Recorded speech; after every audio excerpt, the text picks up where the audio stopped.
Hello दोस्तों, कैसे हैं आप? बिंदास। शुरू करते हैं नेक्स्ट वीडियो। उससे पहले मैं रिक्वेस्ट करूंगा कि पिछले वीडियो आप ज़रूर देखें, क्योंकि स्टेप बाय स्टेप पूरा करना बहुत ज़रूरी होता है।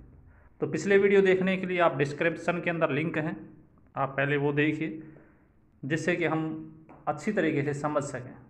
Okay, thank you. Let's start. Book खरीदने के लिए डिस्क्रिप्शन में लिंक है, वहाँ जाकर आप बुक खरीद सकते हैं।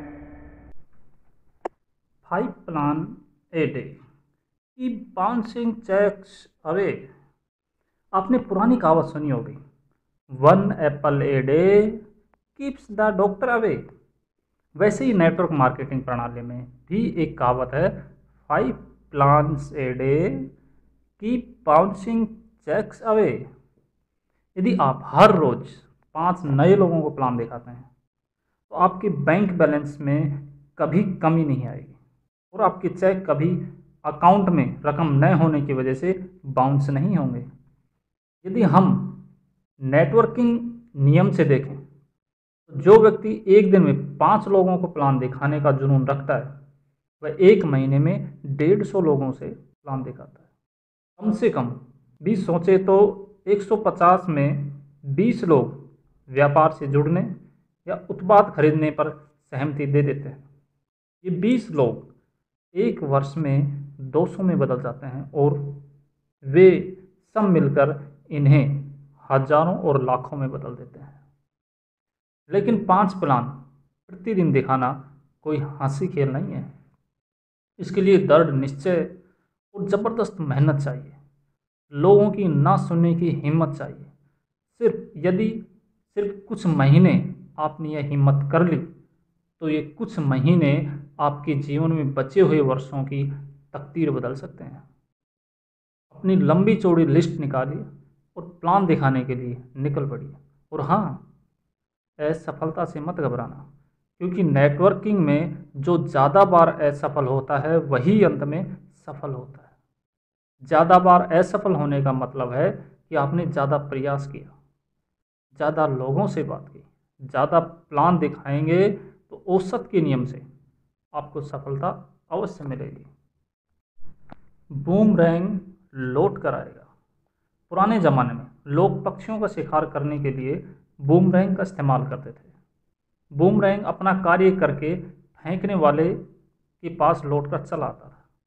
ठीक इसी तरह ज़िंदगी भी बूमरैंग के सिद्धांत पर चलती है। आप जो दूसरों को देते हैं वह लौटकर आपके पास आता है। आप दूसरों के साथ जैसा व्यवहार करते हैं वे भी आपके साथ वैसा ही व्यवहार करते हैं। आप दूसरों को उनके कार्यों का श्रेय देते हैं, वे पलटकर आपको श्रेय देते हैं। आप उनका श्रेय छीनते हैं, वे भी मौका पाकर वैसा ही करते हैं। जो भी चीज़ आप सबसे ज़्यादा चाहते हैं उसे सबसे ज़्यादा बांटिए। आप चाहते हैं दूसरे आपके व्यक्तित्व को, आपकी भावनाओं को समझें, इसके लिए पहले आपको उनकी भावनाओं को समझना होगा। आप चाहते हैं दूसरे आपकी मुश्किलों में मदद करें, इसके लिए आपको उनके संकटों में उनके साथ खड़ा होना होगा। प्यार चाहते हैं, प्यार बांटिए। तिरस्कार चाहते हैं, तिरस्कार बांटिए। कर्मठ लोग चाहते हैं तो दूसरों के प्रति कर्मठता दिखाइए। ईमानदारी चाहते हैं तो उनके साथ ईमानदारी दिखाइए। अपने समूह में अनुशासन चाहते हैं, स्वयं अनुशासन का पालन कीजिए। नेटवर्क मार्केटिंग में बूमरैंग सिद्धांत का बेहद महत्व है। यदि अपलाइन सहज है, स्पष्ट लक्ष्य बनाकर चल रहे हैं तो वह प्रभाव नीचे तक जाता है। यदि अपलाइन मृदुभाषी है, व्यवहारिक है, तो उस समूह के व्यवहार में वह बात देखी जाती है। जो आप कह रहे हैं और जो आप कर रहे हैं अधिकांशतः वे आपके समूह द्वारा दोहराई जाती है। सबसे बड़ी बात यह है, यदि आप सफलता चाहते हैं तो दूसरों को सफलता दिलाने का प्रयास कीजिए। ये सारे लोग स्वतः ही आपके लिए मेहनत करेंगे। यदि आप अपना हित चाहते हैं तो इस प्रणाली में दूसरों का हित कीजिए। जैसा कि मैंने पूर्व में भी कहा है, परहित से स्वहित सधे। लोगों को थोड़ा बेहतर महसूस कराइए। लोग उनके साथ व्यापार करना चाहते हैं जो दिल से अच्छे हैं। हम उस व्यक्ति को पसंद करते हैं जिसके साथ रहकर या जिसकी बात सुनकर हमें अच्छा महसूस होता है। हम ऐसे लोगों से सामीप्य से बचते हैं जो सदैव आलोचना करते हैं, मीन मेख निकालते हैं या कड़वा बोलते हैं। मैं, मेरी पत्नी और बेटा अभिज्ञान अक्सर एक होटल में डिनर के लिए जाते हैं। वहाँ बाहर बच्चों के लिए 2-3 झूले हैं। तुरंत केयरटेकर मेरे बेटे को उन झूलों की ओर बुलाता है। गाड़ी पार्क होते ही गार्ड जोरदार सैल्यूट मारते हैं और तेजी से दरवाज़ा खोलने के लिए बढ़ते हैं। सीट पर बैठते ही बहुत से वेटर और मैनेजर अभिवादन करते हैं, भले ही वो किसी को भी सर्व कर रहे हों। अजीब सा फील गुड माहौल रहता है। ऐसा नहीं है कि उस होटल में कुछ खास बात हो, परंतु वहाँ के सभी कर्मचारियों का व्यवहार इतना अच्छा होता है कि वहाँ जाना एक सुखद अनुभव बन जाता है। मेरा बेटा होटल जाने की बात सुनते ही कहता है, फिसल पट्टी वाली होटल जाना है पापा। ठीक इसी तरह जिंदगी में दूसरों को अच्छा महसूस कराने के लिए ढेर सारी भौतिक चीज़ों की जरूरत नहीं होती, झूठी प्रशंसा की आवश्यकता नहीं होती। आप केवल अच्छा व्यवहार करके दूसरों को अच्छा महसूस करा सकते हैं। बड़ी कंपनियों और संस्थानों में कस्टमर रिलेशनशिप पर ढेरों कार्यक्रम और प्रशिक्षण कार्यशालाएं होती हैं। कागजों पर कस्टमर फर्स्ट कहा जाता है, परंतु उस कंपनी के एक लीडर के यहाँ पहुँचने पर एक अल्प शिक्षित सेल्समैन व्यवहारिक नहीं होता। या तो उसकी बोलने की शैली अभद्र होती है या वो अक्खड़ नजर आता है। वो ग्राहक बिना उत्पाद खरीदे निकल जाता है, चाहे उत्पाद कितना भी अच्छा क्यों ना हो। सेल्समैन के खराब व्यवहार से उत्तेजित ग्राहक खरीदी का इरादा बदल देते हैं। वहीं दूसरी ओर सामान्य उत्पाद भी बेहतरीन सेल्समैन के माध्यम से आसानी से बिकते चले जाते हैं, क्योंकि ग्राहक को वह सेल्समैन अच्छा लगता है, इसलिए उत्पाद भी अच्छा लगता है। यह इंसानी केमिस्ट्री है। सिर्फ नेटवर्किंग ही नहीं, वरन जिंदगी के किसी भी क्षेत्र में दूसरों को अच्छा महसूस कराइए। दूसरों से अच्छा व्यवहार करते हुए ये मत सोचिए कि उस व्यक्ति से कभी दोबारा काम पड़ेगा या नहीं। दुनिया बहुत छोटी है, कब किससे काम पड़ जाए, कब कौन सी सेवा की आवश्यकता आ जाए, कोई नहीं जानता। याद रखिए, आप रहें या ना रहें, आपका अच्छा व्यवहार सदा दूसरों के दिमाग में स्थान बना लेता है। कदम दर कदम सफलता की ओर। अक्सर हम निराश इसलिए होते हैं क्योंकि हम एक झटके में ही सब कुछ पा लेना चाहते हैं। इंतजार करने का हमें धैर्य नहीं होता। रास्ता में बाधाएं और मुश्किलें आते ही पांव डगमगाने लगते हैं, हिम्मत साथ छोड़ देती है। और ऐसे में यदि धीरे से कहीं से यह सलाह मिल जाए कि छोड़ दो इस काम को, तो हम तुरंत उस कार्य को बीच में ही छोड़ देते हैं, परिस्थितियों और माहौल को दोष देते हैं और दूसरों को कंधा ढूंढते हैं। अजीब सी बात यह है कि हमारा मन जानता है कि जो भी परिणाम आया है उनके जिम्मेदार हम स्वयं हैं, लेकिन हम अपने मन को भी धोखा दे देते हैं। सफलता कोई रसगुल्ला नहीं है कि उठाया और मुंह के अंदर। एक पर्वतारोही को यह मालूम होता है कि शिखर कितना ऊंचा है। वह कदम दर कदम उस चढ़ाई को चढ़ता है, हर कदम सावधानी से रखता है, क्योंकि गलत कदम जानलेवा हो सकता है। पर्वतारोहण शुरू करने से पहले वह अपने बैग में खाने की वस्तुएं, दवाइयाँ, पानी व अन्य आपातकालीन वस्तुएं जमा कर लेता है, क्योंकि उसे मालूम होता है कि चढ़ाई में मुश्किलें आ सकती हैं। ठीक इसी तरह आप भी बड़ी उपलब्धि पाने के लिए स्वयं को तैयार कर लीजिए, क्योंकि आपको मालूम है कि आपके रास्ते में भी जानी अनजानी बाधाएं आ सकती हैं। कोई भी व्यक्ति एक झटके में पहाड़ की चोटी पर नहीं पहुंचता। चढ़ने के लिए किसी को भी सबसे पहले पहला कदम उठाना पड़ता है। ठीक इसी तरह जिंदगी में भी हर महान उपलब्धि के लिए पहला कदम खुद को ही उठाना पड़ता है। पहला कदम उठाइए, पूरे जुनून, विश्वास और समर्पण के साथ उठाइए। पहला कदम आते ही विजेताओं की श्रेणी में आपका प्रवेश हो जाता है, क्योंकि दुनिया के सबसे बड़े व्यक्ति ने भी पहले कदम से ही शुरुआत की थी। यदि आप पहला कदम उठाने में घबरा रहे हैं, पहल नहीं कर पा रहे हैं, तो वो दूसरा आपको पीछे करके आगे निकल जाएगा। छोटे छोटे कदम बढ़ाते जाइए। पहला कदम उठाने के बाद छोटे छोटे कदम बढ़ाते जाइए। ये छोटे छोटे कदम मिलकर ही बड़ा फैसला तय करते हैं। छोटे छोटे फूल मिलकर विशाल बगीचा बनाते हैं। छोटी छोटी नदियाँ मिलकर विशाल सागर बनाती हैं। छोटे छोटे कदम, हर छोटा कदम आपकी मंजिल को आपके पास ले आता है। छोटे कदम को छोटा मत समझिए, वह तो बड़े कदम का एक हिस्सा है। हर छोटा कदम आपको आपके सपनों के ओर पास ले आता है। हर छोटा कदम आपकी मंजिल को आपके पास ले आता है। अपनी श्रद्धांजलि लिखिए। एक दृश्य की कल्पना कीजिए, आप स्वर्ग सिधार चुके हैं और आपको श्रद्धांजलि देने का कार्यक्रम चल रहा है। एक के बाद एक लोग आकर आपके बारे में अपनी राय व्यक्त कर रहे हैं। कल्पना कीजिए, लोगों से आप अपनी श्रद्धांजलि में क्या सुनना चाहते हैं। लोगों की कानाफूसी की ओर भी ध्यान दीजिए। आप कानाफूसी में क्या सुनना चाहेंगे। हो सकता है लोग कुछ आपस में इस तरह की राय व्यक्त करें, यह बेहद धनी व्यक्ति था लेकिन महाकंजूस भी था। इसका अपना परिवार भी जरूर इसके जाने से खुशी मना रहा होगा। यह बेहद प्रतिभाशाली था लेकिन इसने जीवन भर कभी कोई काम ठीक से नहीं किया। इसके आलस्य का भुगतान परिवार को भरना पड़ेगा। यह समृद्ध था, शक्तिशाली था, लेकिन इसने कभी भी किसी की मदद नहीं की। आज इसलिए इस श्रद्धांजलि कार्यक्रम में मुश्किल से 20 लोग हैं। सोचिए, आप अपनी कब्र के पास किसको देखना चाहेंगे। आपका वकील, आपका स्टॉक ब्रोकर, इनकम टैक्स के अधिकारी, बैंक वाले, लेनदार, या आपको दिल से चाहने वालों की भीड़। प्रिय मित्रों, मृत्यु के बाद आप जिस रूप में याद किया जाना चाहते हैं, आज से अपना हर दिन उसी तरह जीना शुरू कीजिए। यदि आप चाहते हैं कि आपको दूसरे मददगार के रूप में याद करें, तो दूसरों की मदद कीजिए।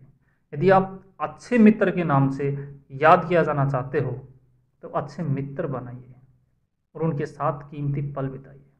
यदि आप समाज सेवक के रूप में याद किए जाना चाहते हैं, तो निस्वार्थ समाज सेवा शुरू कीजिए।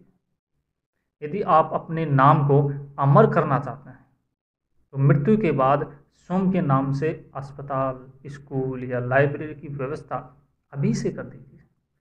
ये मत सोचना कि मैं धन जोड़कर या धन छोड़कर जाऊंगा तो बच्चे ये सब शुरू करेंगे। किसी का कोई ठिकाना नहीं है, सारी तैयारी स्वयं करके जाइए। यदि आप एक अच्छे पिता और समझदार पति के रूप में याद किया जाना चाहते हैं, तो अपने बच्चों के साथ, पत्नी के साथ समय बिताइए। उनसे प्यार व अपनत्व से संस्कार पैदा कीजिए। आप स्वयं उनके रोल मॉडल बनिए। आज और अभी से अपनी श्रद्धांजलि कार्यक्रम की रूपरेखा तय कीजिए और हर दिन उस दिशा में एक कदम बढ़ाइए। यकीनन जीवन में आपसे गलत कार्य होने बंद हो जाएंगे और आपकी सोच बहुत विस्तृत हो जाएगी। कैसा गुस्सा, कैसी उत्तेजना। मेरे एक बहुत गुस्सैल मित्र की पत्नी ने मुझसे पूछा, डॉक्टर उज्जवल, आप मेरे पति की क्लास लीजिए, काउंसलिंग कीजिए। ये दिन भर छोटी छोटी बातों पर गुस्सा होते हैं। उनके कारण पूरे घर में तनाव का माहौल रहता है। कोई खुलकर हंसता नहीं है, सब घर से बाहर जाने का रास्ता देखते रहते हैं। मैंने मित्र को एक दिन अकेले में बुलाया और चर्चा शुरू की। पहले तो थोड़ी देर उसने कोई जवाब नहीं दिया, फिर धीरे से उसने अपनी बात कही। लगभग आधे घंटे तक की चर्चा का सार यह था कि घर के बारे में और कोई नहीं सोचता, सब लापरवाह हैं, किसी को भविष्य की चिंता नहीं, घर साफ नहीं रहता, आदि आदि। मैंने उससे कहा कि कल तुम जिन बातों पर दिन भर में उत्तेजित हुए थे, उन सब को लिखो। थोड़ी नानुकर के बाद उसने वो सारी बातें लिखी। लगभग 20 बार वह गुस्सा हुआ था और परिवार के अलग अलग सदस्यों पर झल्लाया था। फिर मैंने उससे कागज़ लिया और 2 कॉलम बनाए। वे बातें जो नियंत्रण में थी और वे बातें जो नियंत्रण में नहीं थी। फिर गुस्से के सारे कारणों को हमने दोनों वर्गों में बांटा। निष्कर्ष देखकर दोनों हैरान हो गए और बेहद पछतावा हुआ। बिजली चली गई, नियंत्रण के बाहर। गाड़ी पंचर होने से बेटा लेट आया, नियंत्रण के बाहर। गीजर चालू छूट गया, नियंत्रण में। बेटे के नंबर कम आए, तबीयत खराब थी, नियंत्रण के बाहर। फोन ठीक नहीं था, नियंत्रण के बाहर। तेज बरसात होने लगी, काम पर नहीं पहुंच पाया, नियंत्रण के बाहर। कुरियर लेट पहुंचा, नियंत्रण के बाहर। बारिश की वजह से अखबार भीग गया, नियंत्रण के बाहर। चाय में शक्कर डालना भूल गए, नियंत्रण में। सुधारने योग्य, आती आती। 20 गुस्से के मुद्दे में से लगभग 15 मुद्दे ऐसे थे जो सीधे तौर पर किसी के नियंत्रण में नहीं थे। उन सभी मुद्दों पर मित्र ने घर वालों पर खींच उतारी। उनकी वजह से ऐसे मुद्दे जो नियंत्रण में थे वे गौण हो गए, क्योंकि सबका मानना था कि बिना बात चीखना चिल्लाना उनकी आदत हो चुकी है। मित्र मूलतः समझदार था। उसने तुरंत समझ लिया कि वह इतने दिनों से क्या गलती कर रहा था। कुछ लोग ना समझ होते हैं कि चाहे जो निष्कर्ष आ जाए वो अपनी बात पर अड़े रहते हैं और खुद को सही मानते हैं। उसने बदलने का संकल्प लिया। क्रोध और उत्तेजना से संबंध खराब करने की बजाय धैर्य से संबंध सहेजने का संकल्प लिया। लगभग 2 महीने बाद उसका फोन आया। वो बेहद हल्का और प्रसन्नचित्त था। उसने कहा, मित्र, तुम्हारे नियंत्रण के बाहर सिद्धांत ने मेरे स्वभाव पर ही नहीं, मेरे व्यवसाय पर भी जबरदस्त सकारात्मक प्रभाव डाला। क्रोध, उत्तेजना या झल्लाने से आज तक किसी का को कुछ हासिल नहीं हुआ। यह अपने को चोट पहुंचाने और संबंध खराब करने का सरल तरीका है। उच्च रक्तचाप और हार्ट अटैक का आमंत्रण पत्र है। जिंदगी में हर निर्णय के पहले या आवेग में यदि आप एक बार सोच लें, अमुक चीज़ या बात मेरे नियंत्रण में है या नियंत्रण के बाहर, यदि वो मेरे नियंत्रण में है तो मैं उसे ठीक अवश्य करूँगा, और नियंत्रण में नहीं है तो उसकी परवाह करने का क्या फ़ायदा। इसके बाद आप जीवन में कभी किसी अनावश्यक बात पर गुस्सा नहीं होंगे और आपके संबंध दिन दोने और रात चौगुने प्रगति करेंगे। नेटवर्क चेतावनी, भूलकर भी कभी दूसरे ग्रुप, अन्य लीडर या कंपनियों की सीधी निंदा मत कीजिए। कब वो निंदा घूमकर आपको शिकार बना लेगी आपको पता भी नहीं चलेगा और आप हतप्रभ हो जाएंगे। नेटवर्कर देह भाषा जरूर सीखें। नेटवर्क मार्केटिंग मूल रूप से संप्रेषण पर आधारित है। आपकी कंपनी भले कितनी ही श्रेष्ठ हो और उत्पाद कितने भी अच्छे हो, यदि आप उनकी खूबियों को दूसरे तक नहीं पहुंचा पाते तो आप अपेक्षित सफलता हासिल नहीं कर पाएंगे। आप कितने भी बुद्धिमान या ज्ञाता हो, परंतु इस व्यापारिक प्रणाली में दूसरों को अपनी बात समझाना ज़्यादा महत्व रखता है। संप्रेषण 2 प्रकार के होते हैं, जो आप शब्दों द्वारा कहते हैं, जो बिना बोले आपका शरीर कहता है।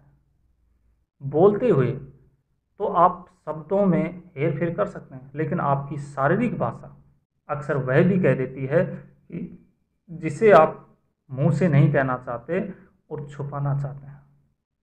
शारीरिक भाषा या बॉडी लैंग्वेज का महत्व वर्तमान समय में वैज्ञानिक शोधों के द्वारा स्थापित हो चुकी है। यदि नेटवर्कर नए लोगों को जोड़ते हुए अपनी बॉडी लैंग्वेज का सकारात्मक उपयोग करें तो सफलता का प्रतिशत काफ़ी ज़्यादा होगा। आपके शब्दों की भाषा के साथ यदि सही बॉडी लैंग्वेज का भी तालमेल हो जाए तो आप दूसरों को ज़्यादा तेज़ी से प्रभावित कर सकते हैं। प्रभावी बोलने की कला सेमिनार में बॉडी लैंग्वेज पर मैं विशेष ध्यान देता हूँ। श्रोताओं से आपका नेत्र संपर्क कैसा हो, आप हाथों से कैसी क्रिया करते हैं, आपके पैर कितनी दूरी पर हैं, आप खड़े किस तरह होते हैं, अपील करते हुए या अभिवादन करते हुए आपके हाव भाव कैसे होते हैं, जैसे ढेरों मुद्दों पर चर्चा होती है। बॉडी लैंग्वेज विषय अपने आप में बहुत ही विस्तृत है एवं इस विषय पर विश्व की श्रेष्ठ देह भाषा विशेषज्ञों की किताबें उपलब्ध हैं। हम यहाँ संक्षिप्त में चर्चा करेंगे, परंतु विश्व पर अच्छी पकड़ बनाने के लिए आप इन पुस्तकों की मदद जरूर लें। मैं आपको नेटवर्किंग प्रणाली की दृष्टि से बॉडी लैंग्वेज के कुछ सामान्य नियमों की जानकारी दे रहा हूँ। आप अपने प्रोस्पेक्ट की बॉडी लैंग्वेज को ध्यान से देखें, जिससे आप उसके मनोभावों को ताड़ सकें। यदि सकारात्मक है तो जुड़ने का प्रस्ताव पेश कर सकें, और नकारात्मक है तो सकारात्मक होने का इंतजार करें। प्रोस्पेक्ट की आंखों में आंखें डालकर बातें करें, लगातार नहीं घूरें, परंतु हर थोड़े अंतराल में आपकी नज़रें मिलनी चाहिए। यदि आप अपनी बात कहते हुए दूसरी ओर देखेंगे तो आपकी बात झूठ मानी जाएगी और प्रोस्पेक्ट आपके आत्मविश्वास पर संदेह करेगा। हाथों को खुला रखिए। यदि आप हाथ बांधकर खड़े होंगे या हाथ बांधकर अपनी बात रखेंगे तो वह रक्षात्मक मुद्रा होती है। वह बात पूरे वेग से सामने वाले तक नहीं जाती। ठीक इसी तरह यदि सामने वाला व्यक्ति हाथ बांधकर खड़ा है तो इसका अर्थ है कि वह भी रक्षात्मक मुद्रा में है और आपकी बातों को पूरी तरह स्वीकार नहीं कर रहा है। उसे रक्षात्मक मुद्रा से सहयोगी मुद्रा में लाने के लिए उसकी ओर थोड़ा झुकिए और हाथों को खोलकर अपनी बात करिए। धीरे धीरे उसके हाथ भी खुल जाएंगे। सिर हिलाइए। सिर हिलाना बहुत ही संक्रामक क्रिया होती है। सिर हिलाना आपकी बात में अतिरिक्त वजन पैदा करता है। यदि आप दूसरों को किसी बात पर सहमत करना चाहते हैं तो बात कहते हुए सहमति की मुद्रा में, हाँ की मुद्रा में सिर हिलाइए। उसके मन में स्वतः ही सहमति सूचक भाव उत्पन्न हो। यदि आप किसी पर असहमति जताना या दूसरों को ना की मुद्रा में लाना चाहते हैं तो असहमति या ना की मुद्रा में सिर हिलाइए। इससे सामने वाले के अवचेतन मस्तिष्क को असहमति और ना का संदेश हो जाए। अधिकांश केसों में सिर हिलाना परिणामदायक प्रभाव डालता है। सिर हिलाना बातचीत आगे बढ़ाने के लिए पुल की तरह काम करता है। अपने हाथ मिलाने पर जरा गौर कीजिए। हाथ मिलाने के भी कुछ विशिष्ट नियम होते हैं। बिना कोई शब्द कहे आपके बारे में धारणा बन जाती है। यदि आप हाथ मिलाते हुए एकदम हल्के से, बिना किसी दबाव के, ढीले स्वरूप में दूसरों के हाथ में हाथ दे देते हैं तो आप कमज़ोर हैं, नरम दिल हैं, निरुत्साही या सुस्त हैं, ऐसे संदेश जा सकते हैं। यदि आप हाथ मिलाते हुए जोर से हाथ दबाते हैं या जोरों से हिलाते हैं तो अक्खड़, घमंडी, शक्ति प्रदर्शन करने वाला या अधिकार जताने वाला संदेश जाता है। यदि आप हाथ मिलाते हुए हथेली ऊपर की ओर रखते हैं तो पुनः समर्पण या तुम मुझसे बेहतर होगा संदेश जाता है। जैसा तुम कहोगे मैं करूँगा, ऐसी भावना सामने आती है। सामान्य रूप से हाथ मिलाइए, हल्का दबाव रखें, 1 या 2 बार ऊपर नीचे और छोड़ दें। यदि आप समानता से हाथ मिलाते हैं तो हम एक दूसरे को पसंद करते हैं, ऐसा संदेश जाएगा। हाथ मिलाते हुए सामने वाले के हाथों को दोनों हाथों से मत पकड़िए। दूसरे लगता है कि आप कुछ छुपा रहे हैं या आपके गलत मनोभाव है। सुनने की बॉडी लैंग्वेज। बात सुनते हुए यदि आप अपनी कुर्सी की पीठ से टिके रहेंगे तो ऐसा संदेश जाएगा मानो सामने वाले की बात महत्वपूर्ण नहीं है या आप बात नहीं सुनना चाहते। यदि सुनते हुए पीठ कुर्सी से टिकी हो, पैर एक के ऊपर एक हो और हाथ आपस में बंद कर सिर को पीछे से सहारा दें या गर्दन पर हो तो मैं सर्वश्रेष्ठ हूँ, तुम तुच्छ हो का संदेश जाएगा।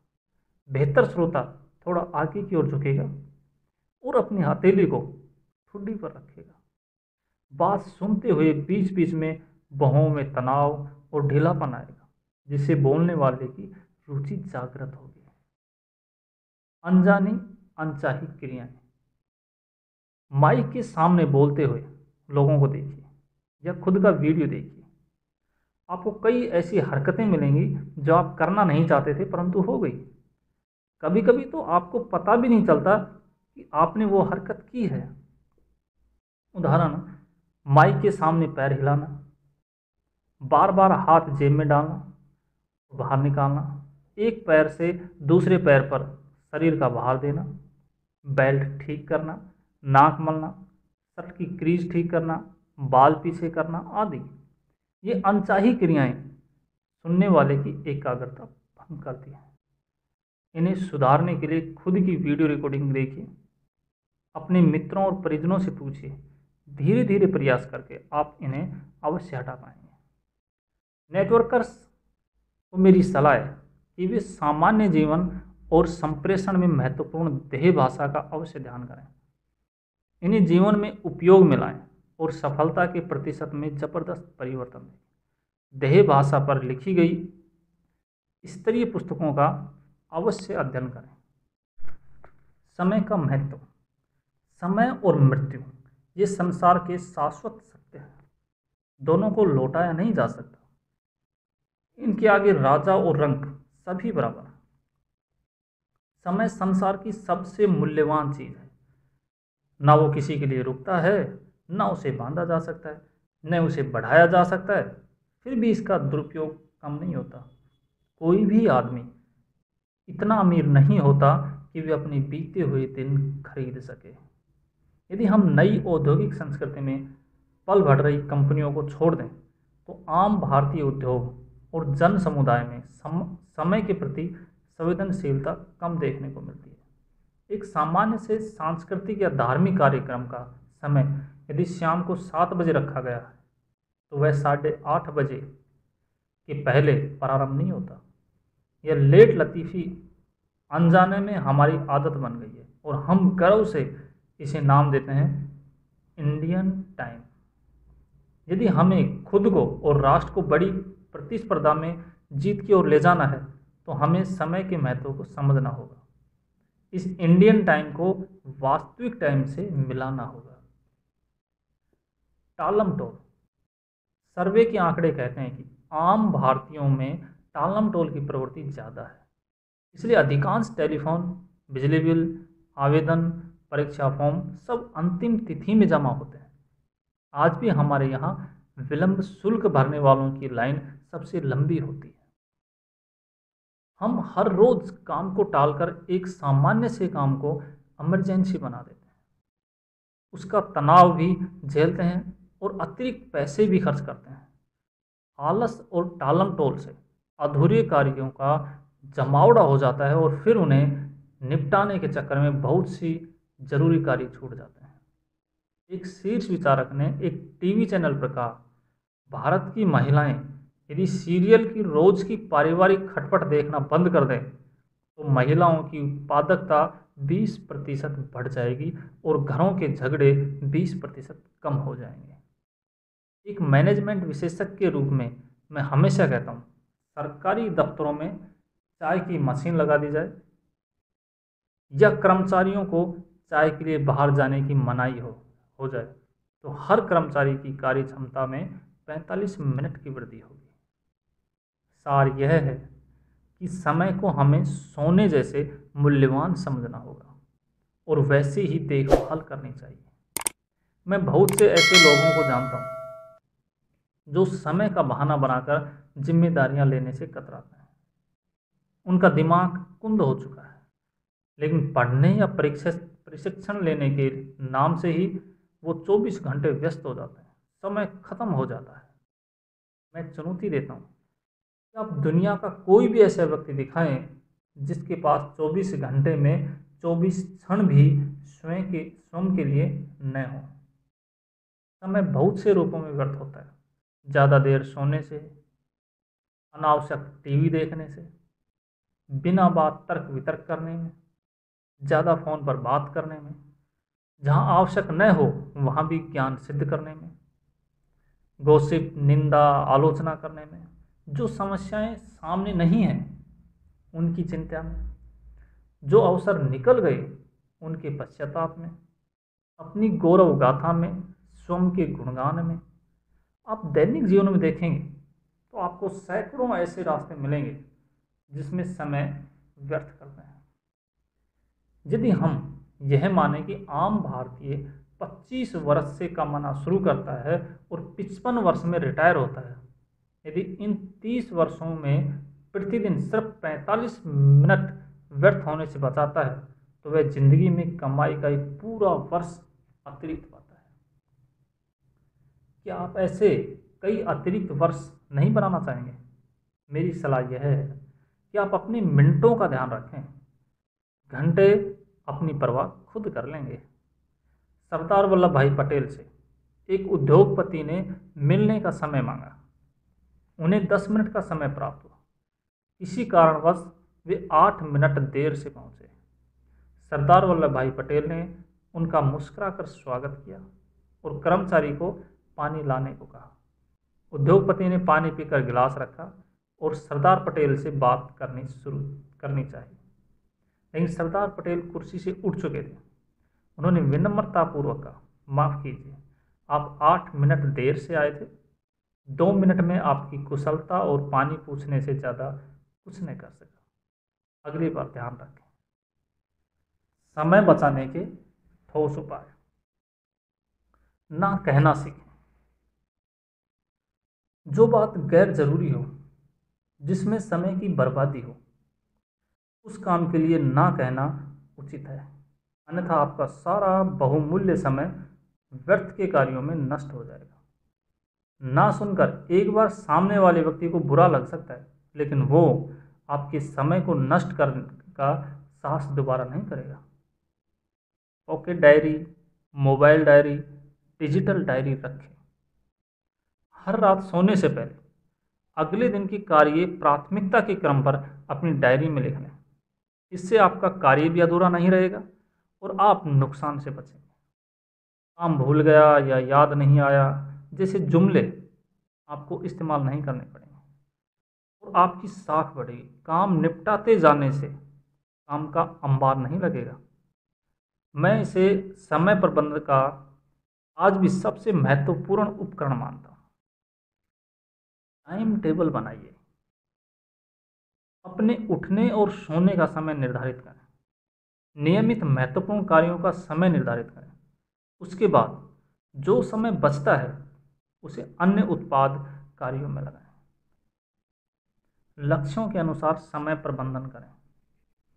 आपके नियमित कार्य को करने के बाद कुछ समय शेष बचना चाहिए, जिससे आप लंबी अवधि के लक्ष्यों की ओर ध्यान दे सकें, उस दिशा में कार्य कर सकें। अक्सर उचित समय प्रबंधन न होने के कारण दैनिक कार्यों में सारा समय चला जाता है और जीवन का लक्ष्य कहीं पीछे छूट जाता है।